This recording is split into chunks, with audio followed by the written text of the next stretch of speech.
आज हम लोग यहाँ केदारदास की स्मृति में यहाँ पर जुटे हैं और श्रम कोड पर चर्चा के लिए जुटे हुए हैं।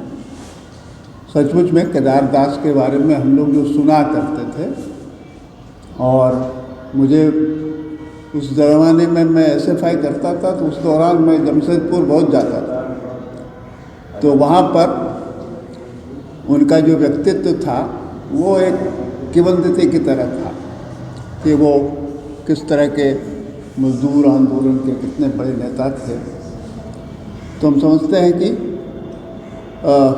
आज के समय में उनको याद करना और उनकी जो कुर्बानियाँ रही, उन्होंने जिस तरह से टाटा के मजदूरों को संगठित किया, वो आज के दौर में और ज़्यादा अनुकरणीय है हम सब लोगों के लिए। उनको श्रद्धांजलि देते हुए एक बात हमारे शास्त्र ने कहा है, वो उस पृष्ठभूमि को जरूर हम लोगों को याद रखना चाहिए कि आज जो हम इस श्रम संहिता पर बात कर रहे हैं, तो द्वितीय विश्व युद्ध के बाद जो पूरी दुनिया में समाजवाद का एक बहुत बड़ा प्रभाव हुआ, और एक चुटकुला हमारे दिवंगत नेता सीताराम सुनाया करते थे कि हिटलर के हारने के बाद तीनों बड़े नेता कॉमरेड स्टालिन, रूजवेल्ट और चर्चिल ये बैठे हुए थे, और उसमें ये पहले रूजवेल्ट ने कहा कि मैंने एक सपना देखा है, पूरे दुनिया की एक सरकार बन गई है और उसका मुझे राष्ट्रपति बनाया गया। तो चर्चिल ने कहा, अरे सपना तो मैंने भी देखा और मैंने भी यही सपना देखा है कि एक राष्ट्रीय अंतर्राष्ट्रीय सरकार बन गई है और मुझे उसका अध्यक्ष बनाया गया। तो कॉमरेड स्टालिन चुप थे। उन्होंने कहा, सपना तो मैंने भी देखा, लेकिन तुम दोनों में से किसी को राष्ट्रपति मैंने नहीं बनाया। तो ये एक वो समाजवाद का जो प्रभाव था वो इस चुटकुले के अंदर है, और इसका प्रभाव ये था कि उसने जो पूरे यूरोप में आज भी जो हम देखते हैं कि जो आपको वहाँ पर वहाँ के मज़दूरों के लिए और सारी चीज़ जो कानून बने, वो उनको खौफ था कि कहीं सोवियत क्रांति हमारे यहाँ भी ना हो जाए। इसलिए मज़दूरों के बहुत सारे अधिकार और एक हद तक उनका जो अपना पैसा था वो उन्होंने मज़दूरों पर खर्च करना शुरू किया। इसीलिए आज भी वहाँ पर आप अगर स्कैंडिनेवियन कंट्रीज़ में देखिए तो और जगह पर कि शिक्षा, स्वास्थ्य ये सब ऑलमोस्ट फ्री है, और वहाँ पर ये सारी सुविधाएं उन लोगों को और मज़दूरों को जो है वो काम के बाद उनको पेंशन और दूसरी सुविधाएं जो हैं वो सारी चीज़ें उनको मिलती हैं। और वो इसी के कारण था कि वो जो एक समाजवाद का उदय हुआ था, और समाजवाद ने जिस तरह से एक नई दुनिया बनाई थी, तमाम चीज़ों के बावजूद उसने तो ये साबित कर दिया था कि सभी को काम दिया जा सकता है, सभी के लिए आवास दिया जा सकता है, सभी को शिक्षित किया जा सकता है।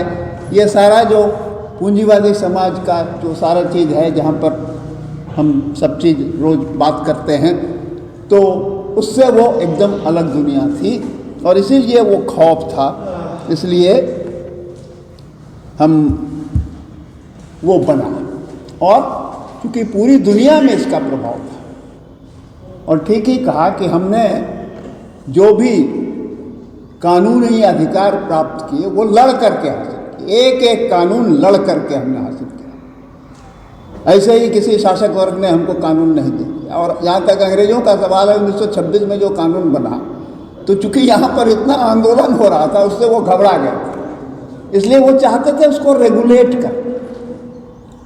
उनकी मंशा थी कि इसको रेगुलेट किया, इसीलिए वो जो है यूनियन का रजिस्ट्रेशन, उसका सारा हिसाब किताब हमारे पास, सरकार के पास हो, यही उनकी दृष्टि थी। वो कोई मजदूर आंदोलन को कोई उस रूप में अधिकार देना नहीं चाहते थे। वो देखना चाहते थे कि मजदूर आंदोलन पर हमारी पकड़ रहे, वो जो है नियंत्रित रहे, वो कहीं नियंत्रण से बाहर न चला जाए।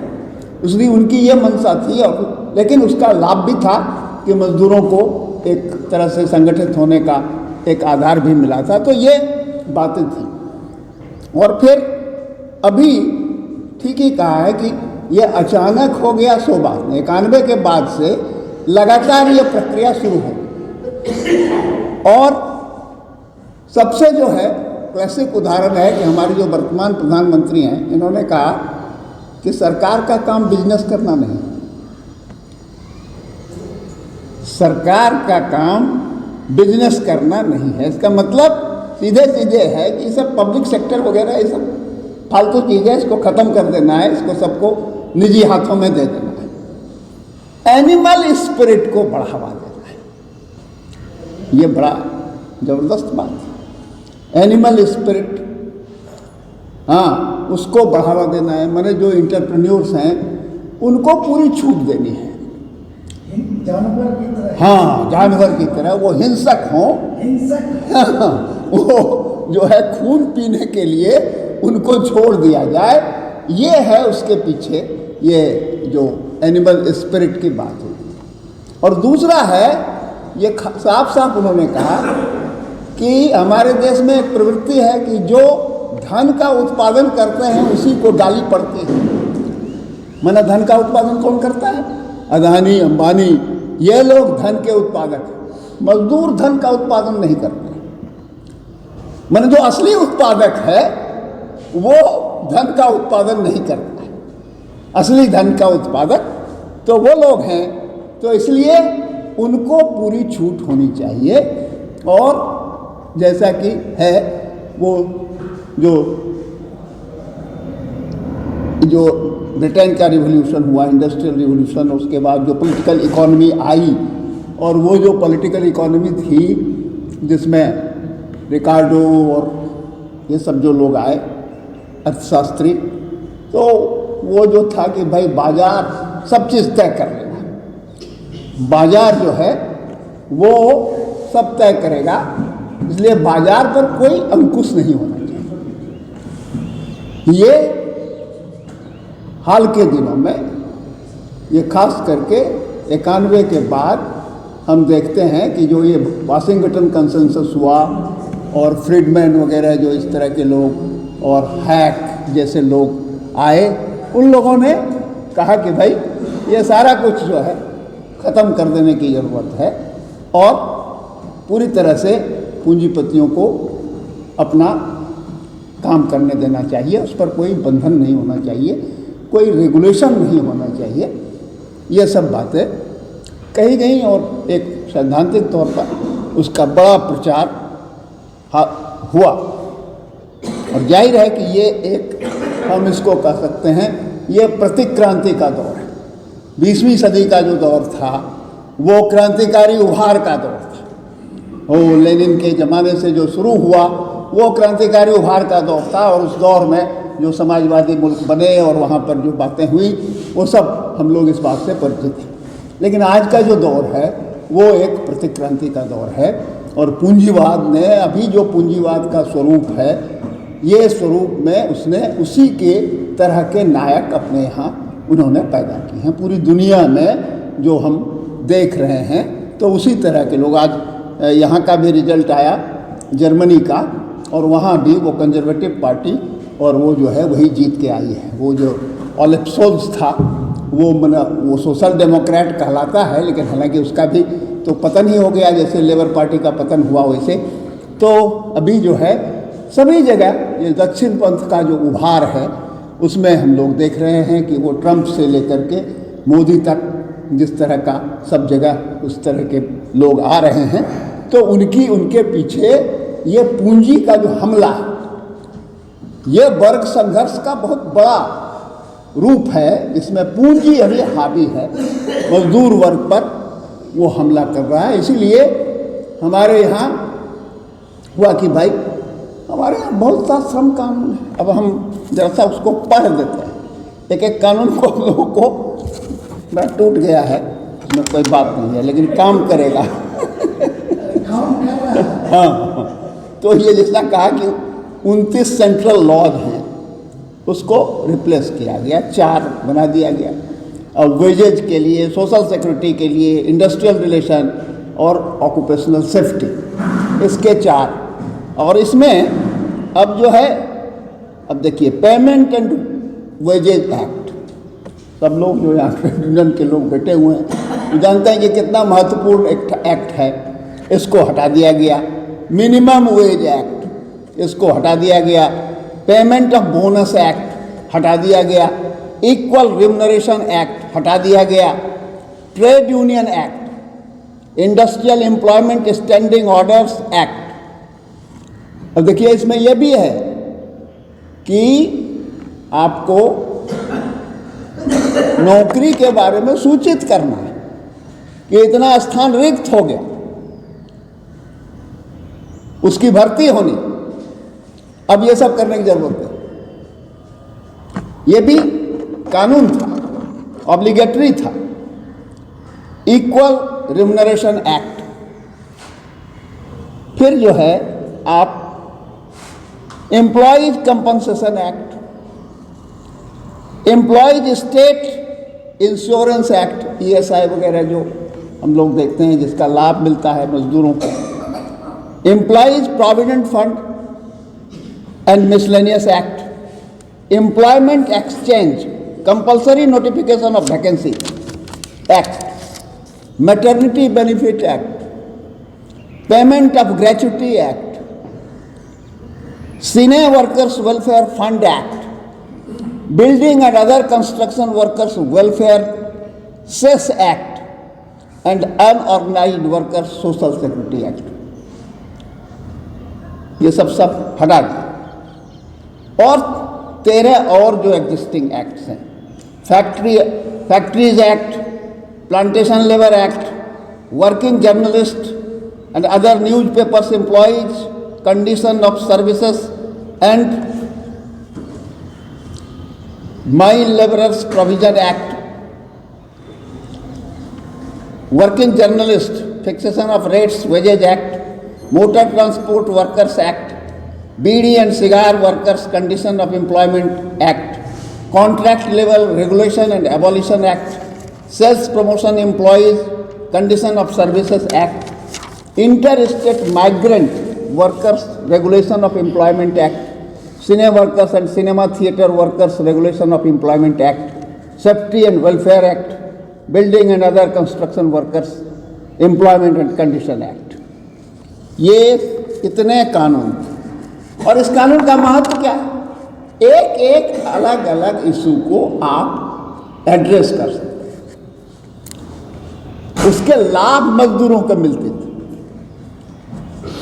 मालिक को कोई आर्बिट्ररी अधिकार नहीं था कि जैसे तैसे वो कुछ कर दे।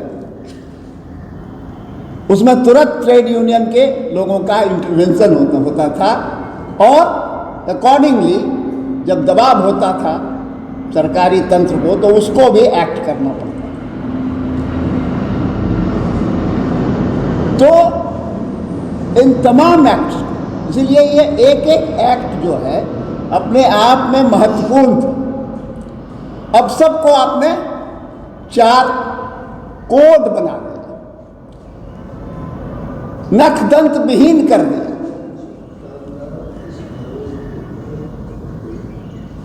अब है, बहुत हल्ला होता था कि हमारे यहां तो इंस्पेक्टर राज, इतने तरह का दबाव रहता है पूंजीपतियों पर। अब कहा कि इंस्पेक्टर नहीं, फैसिलिटेटर हो। अब इंस्पेक्ट नहीं करना है कि लेबर लॉज का वायलेशन हो रहा है कि क्या, वो वहां जाएं, बढ़िया से चाय पानी पिए, और जो है वहां पर मजदूर और मालिक के बीच वो एक पुल का काम करें और उनके बीच सौहार्द पैदा करें, मतलब वर्ग संघर्ष में कौन सा सौहार्द होगा भाई? आप हमको नोचना चाहते हैं, हम उससे बचना चाहते हैं, तो ये तो लड़ाई है। तो उसमें सौहार्द कुछ हो नहीं सकता, वो लड़ाई है, संघर्ष हो। तो इसीलिए उनका जो हमला है वो है कि आपको पूरी तरह से निशस्त्र करके आप पर हमला वो करने जा रहे हैं। मजदूरों के हाथ में जितने भी अस्त्र शस्त्र थे उसको छीन लिया गया है इस कोड के जरिए। और इसमें कुछ बातें और भी हम आपको बता दें कि जो कुछ सुविधाएं मिलती थी मजदूरों को, अब देखिए इसमें अप्रेंटिस और ट्रेनी जो है उनको वर्कर माना ही नहीं, उनको वर्कर नहीं माना गया। फिर है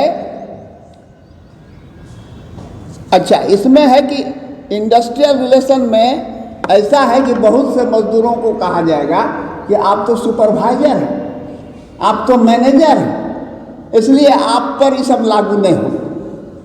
और सुपरवाइजर कितना, 18,000 रुपया अगर आपको मिलता है तो आप सुपरवाइजर की कोटि में।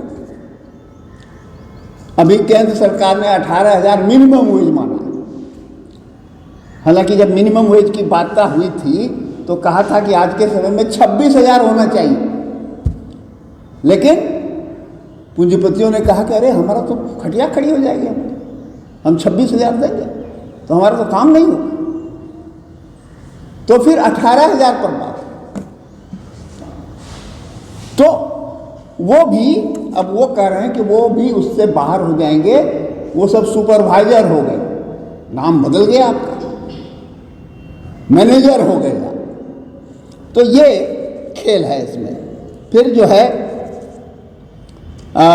ये है कि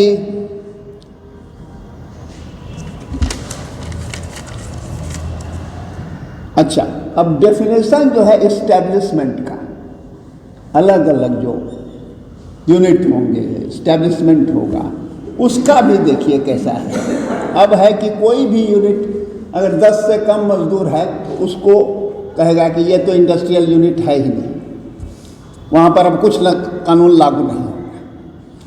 हाँ, वो जैसा कि इंडस्ट्रियल रिवॉल्यूशन के दौर में था, 18-18 घंटा काम करता था लोग, तो वहाँ पर कोई कानून लागू नहीं होगा। फिर है फैक्ट्रीज एक्ट में है कि 20 से कम है तो उसको फैक्ट्री के अंतर्गत नहीं माना जाएगा।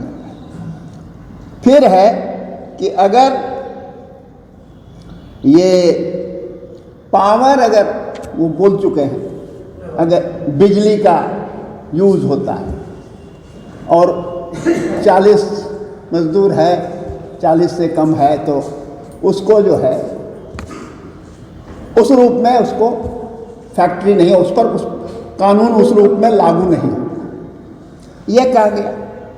प्लांटेशन, ताकि 5 हेक्टेयर से नीचे जो है चाय बागान, उसको या और भी कोई बागान हो सकता है, वो उस घेरे में नहीं आएगा, कानूनी घेरे में नहीं आएगा। अच्छा, अब है कि सेफ्टी का हाल देखिए कि अगर बिल्डिंग और कंस्ट्रक्शन काम में 500 से कम लोग हैं तो वहाँ कोई सेफ्टी ऑफिसर नहीं होगा, कोई सेफ्टी ऑफिसर नहीं होगा। उसी तरह से कोई वेलफेयर ऑफिसर नहीं होगा अगर मजदूरों की संख्या 250 है। कोई कैंटीन नहीं होगा अगर 100 से कम मजदूर है, उसके लिए कैंटीन की व्यवस्था नहीं होगी। अच्छा, महिलाओं के लिए अगर 50 से कम महिलाएं काम कर रही हैं तो उनके बच्चे के लिए अलग से क्रेश की व्यवस्था नहीं होगी। अच्छा, वो फिर अगर 50 से कम मजदूर हैं तो उनके लिए कोई लंच रूम नहीं होगा जहाँ बैठ के वो खाना खाएं, रेस्ट रूम नहीं होगा। अच्छा, अगर 500 से कम मजदूर हैं तो वहाँ पर जो है एम्बुलेंस की भी व्यवस्था नहीं होगी। तो ये है सेफ्टी और इसके संबंध। तो अगर एक एक चीज़ों को आप देखेंगे तो इससे पता लगता है कि किस तरह से मजदूरों को एक गुलाम की तरह फिर से जो लड़ाई शुरू हुई थी, जिसमें कि लोगों ने इतना कुछ हासिल किया लड़ करके, आज के इस नव उदारवादी पूंजीवादी दौर में वो सारे अधिकार भी छीने जा रहे हैं। और इसके साथ जुड़ा हुआ है कि ये अगर मजदूरों का अधिकार छीनता है तो कोई जनतंत्र नहीं बचेगा, जनतंत्र बच ही नहीं सकता। और ये जो नव उदारवाद है, इसका जनतंत्र से जो सो कॉल्ड बूर्जुआ जो हम जनतंत्र कहते हैं, उसमें लिबरल स्पेस अब खत्म हो गया। अब कोई लिबरल स्पेस नहीं है। इसलिए ये सारा स्पेस आप अब नव उदारवाद को गाड़ करके ही प्राप्त कर सकते हैं। Are we ready for that? That is the question.